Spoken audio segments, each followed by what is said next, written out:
This is the home of a couple that lives in Spanish Lakes. They're desperate for answers. They weren't home when FEMA came to do the initial inspection, and they've been waiting for FEMA to return ever since.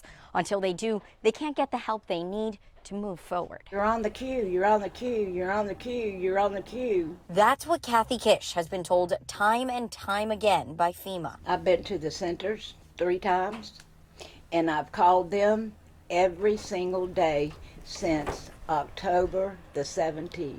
Kish and her husband, Barry Lamb, have been displaced since a tornado destroyed their home. There it is. We got a tornado. Cell phone video shows the moment Barry was swept off his feet. The storm kept coming toward me, and then it opened up and threw me from here into here and threw me up against the wall here.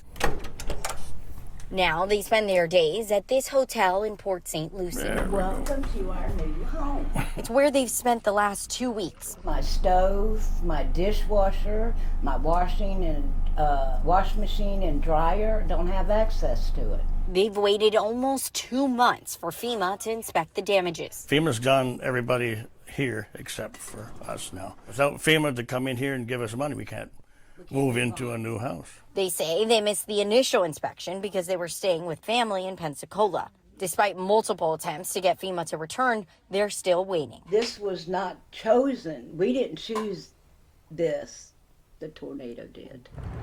I did reach out to FEMA. A spokesperson told me they couldn't discuss this specific case, but they will work to connect them with resources. And as they head into the holiday season, And I see everybody else and how happy they are.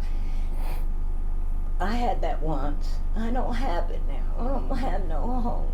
a couple desperate for progress, hoping they can get into a new home soon.